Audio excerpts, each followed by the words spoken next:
Anyhow, there are my simultaneous translation headsets also here in case.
Hi everyone, thank you for coming. I'm Claire Madarang from Women for Biodiversity and UNCBD Women's Caucus. We're pleased to have you here. This is the Biodiversity for Her, a press conference on gender equality in environmental policy at COP-15.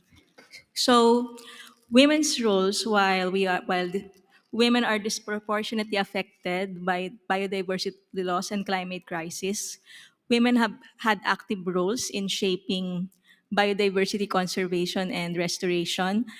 And we believe that women have to be genuinely included in biodiversity policy in the post-2020 Global Biodiversity Framework, the adoption of the Gender Plan of Action, and more. And so today, with me are our speakers from various regions in the world, from Asia, Latin America, and Africa, and also from uh, the UN High Commissioner on Human Rights. So the flow of the press conference is going to be first, for the first 15 or 20 minutes, all of our speakers will be talking about what they feel, what they think would make biodiversity policy truly gender responsive from their own context.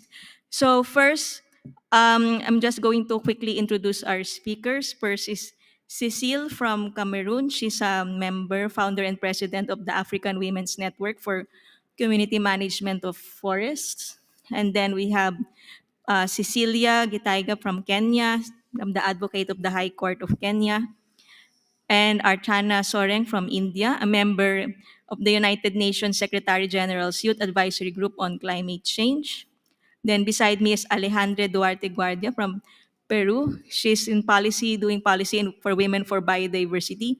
And Benjamin Shaxter from the UN Office of the High Commissioner on Human Rights. So to everyone, I pose the question that what would make biodiversity policy here at COP 15 gender responsive? So anyone could start, but if anyone who's ready to start sharing can share their 3 minutes or so answers. So would Cecile be ready? If we can start from you going here. Okay, thank you very much. Good evening, good afternoon, good morning. I guess that maybe some are also following online. Yes, what is the gender responsiveness in the biodiversity means for us? For us, it means that this global framework for biodiversity post 2020 has developed already a gender work plan, and we need in that gender work plan gender responsive indicators, because the problem usually is not because it's not well written. It's very well written, but the implementation should make sure that gender is really mainstream in the framework. So that first. The second, for us, it will be direct access to funding. If the global biodiversity framework is adopted with gender responsive indicators in the gender work plan, and then we don't have adequate funding, and even if we have adequate funding and we don't have the possibilities, we don't give opportunities to women to have direct funding, for us the framework will not deliver much. So we need a direct funding for women to continue to upscale what they have been building, how much they have been doing in conservation, biodiversity conservation, natural resources management, fighting against climate change. So this is second one. The third will be how can I call it, capacity building. The capacity building has a cost, and a great cost. So it's very important to make sure that women have opportunity to exchange, to change their knowledge, to change their experiences across continent, and these need adequate resources. This will be my starting point. Thank you.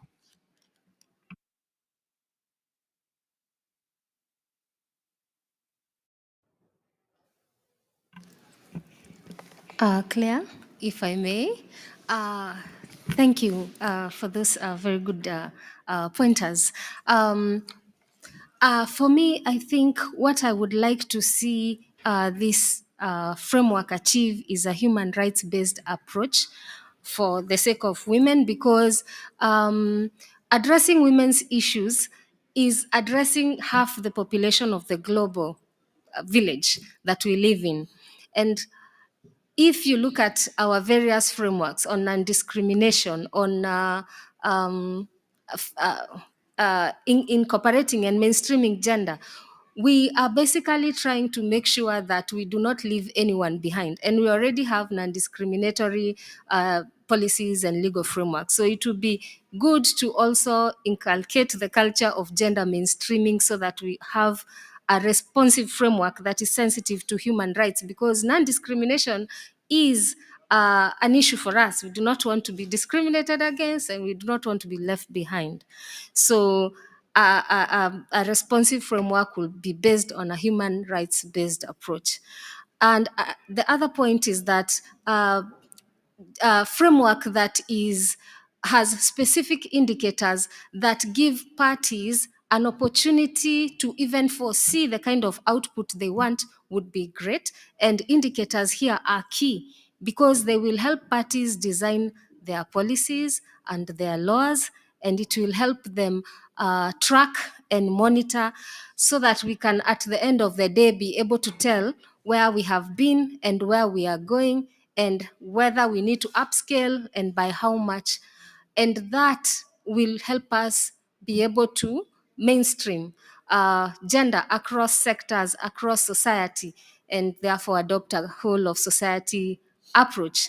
And when I say a whole of society approach, even for us, people in the legal profession who feel, not me, some of the colleagues might not relate with the international mechanism at domestic level. So they will actually even be part of the implementation and enforcement through the judicial system and through the policy making and legal processes. So that will support the entire approach to gender mainstreaming, and a responsive framework will be achieved at the end of the day.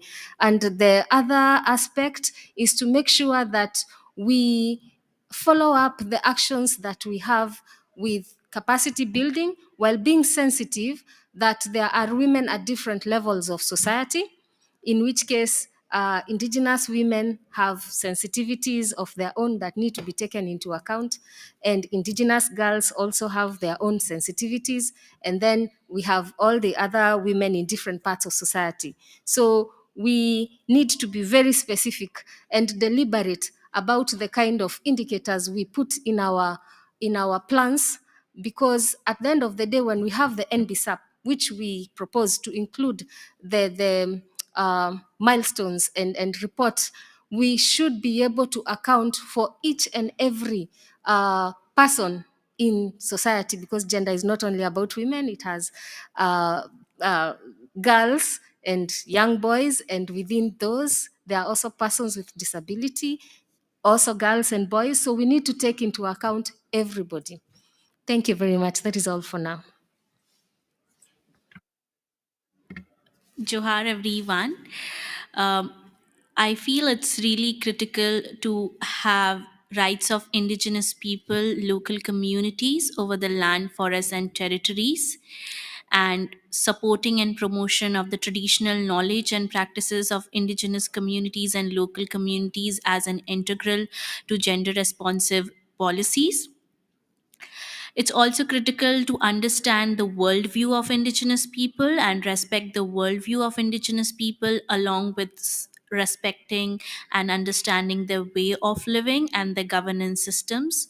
Because failing to do those and acknowledging and recognizing this in the policies often makes more if often makes the indigenous communities, women from indigenous communities, girls from indigenous communities further marginalized and vulnerable, which also brings down to me to emphasize on when we are talking about gender responsive policy, it also comes down to leadership and participation.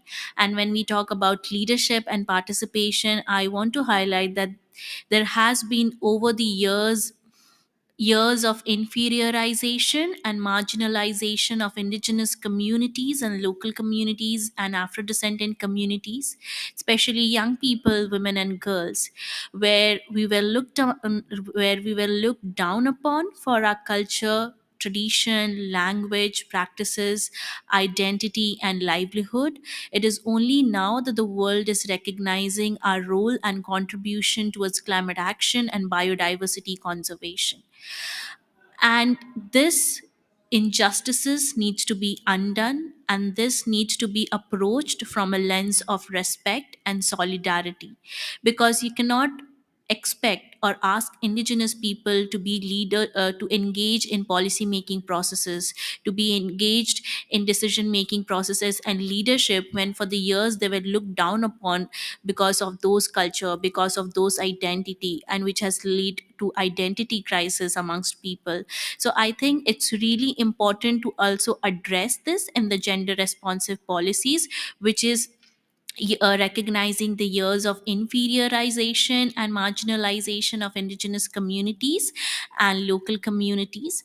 As we move ahead, it is also really important to identify the major challenges and causes which is leading and creating hurdles in terms of participation and leadership of indigenous women and girls.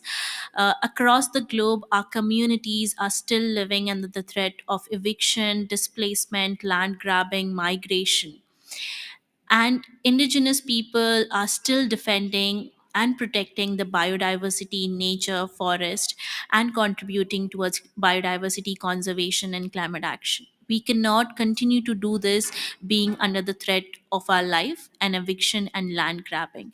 These issues of land grabbing, extractive developmental projects needs to be addressed and needs to be taken into consideration in the policy making processes, for which I have been advocating. And I would like to reiterate that young people, indigenous women and girls should be leaders of climate action, biodiversity conservation, and not victims of climate policies and biodiversity policies. It's really important to have free, prior, and informed consent of Indigenous people and local communities, and more so, adequate consultation of Indigenous people and local communities and women. It is crucial for us to advocate and to prioritize preservation of natural forest, ecosystem, and biodiversity than pushing forward for artificial plantation and restoration programs. I would like to also emphasize and say that for us, Indigenous people and local communities, nature is a source of livelihood, identity, culture, tradition, and language, unlike other communities who see it as a commercial commodities. We need to center human rights based approach in the global biodiversity framework and in biodiversity conservation and climate action policies. It is crucial to have intersectionality of climate policies and biodiversity policies. We no longer can see this in isolation. Thank you.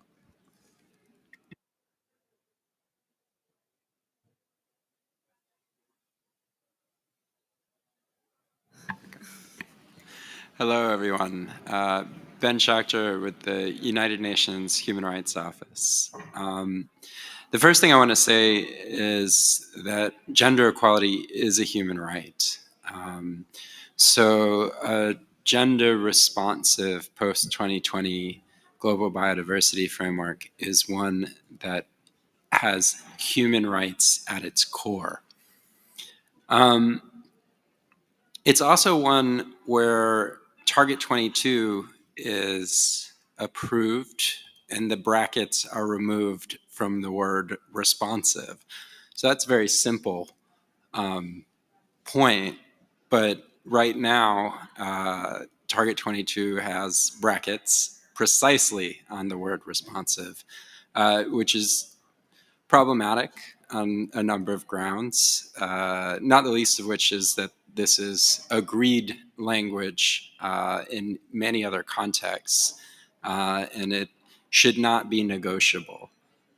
Gender responsiveness should not be negotiable, and gender equality is a human right. So we'd like to see Target 22 clear, clean text moving forward. The Gender Plan of Action has really strong language on a number of the issues that have been raised already, on protection of women, environmental human rights defenders, on equal access to land and resources. So a post-2020 framework supported by a strong gender plan of action, supported by a monitoring framework that will create accountability and conditions for accountability are really important. It's not just one piece of text. It's about having the entire package of text with gender equality and with human rights at its center.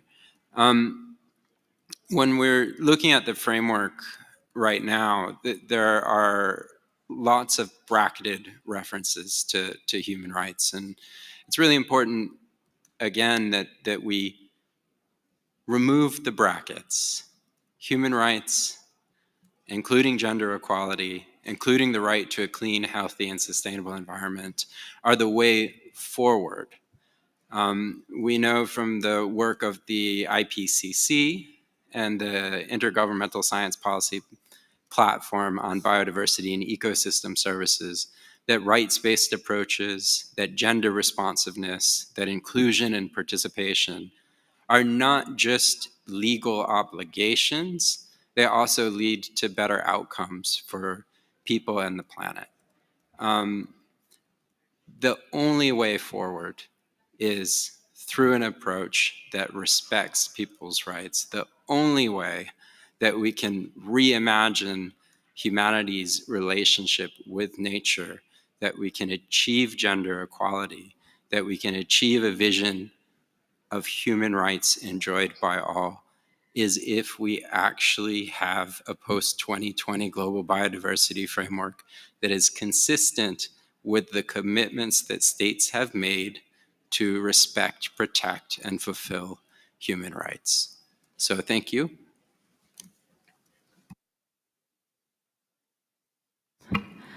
Hello, everyone. I'm Alejandra. Thank you so much for coming here. Bueno, voy a abordar la respuesta. And actually, I'm going to answer in Spanish. So, what do we need in order to have a COP-15 response that is gender responsive? There's Target 21, Target 22. As Ben said, the term responsive remains in brackets, and that language should be undisputed, because by challenging that language, we prevent those actions that are addressed at reversing gender inequality. The post-20 gender responsive framework and action plan needs to be effectively implemented in the ground. It cannot just be a plan in black and white. We need to take actions in the ground locally to make sure that the framework is effectively implemented. Financing is also extremely important. We need to make sure that funding is secured for women-led actions at the local level. And financing also needs to be gender responsive, because that will enable many actions on the part of women, and actions that have been led from women by many years, because that will also guarantee that these policies are effective. Because we do not want that to be just a target, like it's target 22 and we need to implement it. We need indicators to make sure that we can determine the contribution made by women, and we need gender differentiated indicators that would also enable the implementation of a gender responsive policy. Monitoring and follow-up is also important. We need data collection, data that is broken down by gender. Out of the ongoing negotiations, in as much as they relate to the GBF and the Gender Plan of Action, they are still under review and have not yet been approved. So negotiations are still underway, and we truly expect that responsive will go unbracketed. The Cartagena Protocol also describes the rights of how modified living organisms affect human health, but there's also research that shows that the effect is disproportionate on women, particularly on lactating matter, because there are traces of modified organism in the milk that is fed to their children. We need further studies to be conducted in order to determine the long-term effects of these effects, and we need to start implementing a gender responsive policy. Thank you very much.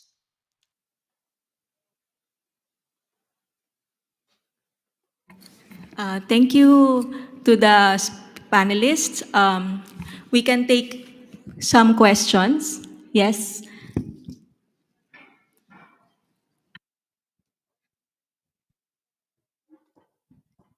Thank you, panelists. I'm Stella Paul, reporter from Interpress Service and also from Art Journalism Network.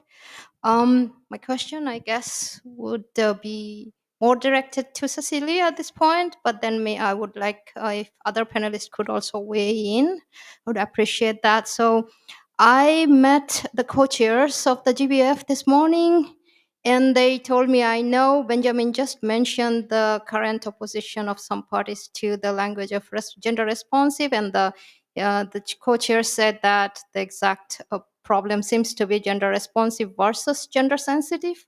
So what other areas are there where you think that there are still, some bottlenecks?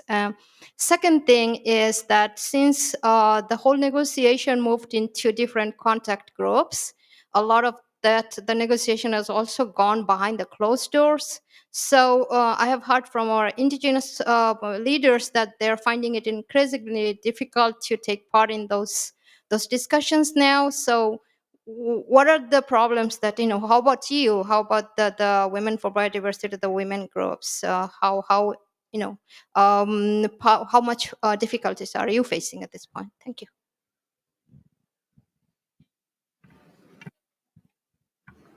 May I take that? Okay, thank you. So for me, before my colleagues jump in with different views, I came here with the intention of following up on, well, generally the COP, but my focus was on the Nagoya Protocol and gender aspects. relating to the Nagoya Protocol. But I have found myself in DSI. I don't know, like the way you're talking about other closed door meetings that are taking place, because you find that there are parties who are complaining that it's not good to fragment the Nagoya Protocol discussions. They should be focused for ease of follow-up and monitoring. And yes, I see the difficulty with indigenous peoples. The same has happened to some of us, but we are trying to keep up with communication amongst ourselves. But I have to say, it would be good if, for example, the Nagoya Protocol is focused. There should be a single mechanism for reporting, because then that will help us as women who are not able to spread all over to be able to follow up and monitor and be able to tell when we are making progress and when there's need for upscaling. At the end of the day, like, all the information can be put on the clearinghouse where it relates to the Nagoya Protocol. That would be very helpful for us. So that has been one challenge. But I would say, with the help of the women in this room and elsewhere in the meetings, they have been very supportive.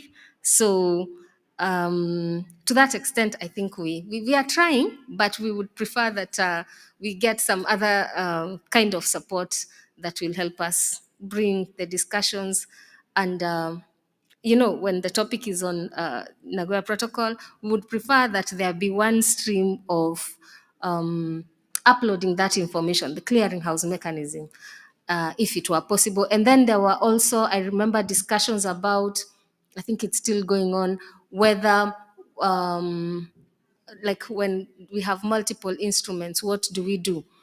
Again, where it relates to the Nagoya Protocol, personally, I would prefer that we have a situation where information related to the protocol be brought under one mechanism in terms of reporting, wherever it happens, because there are very many biodiversity related matters.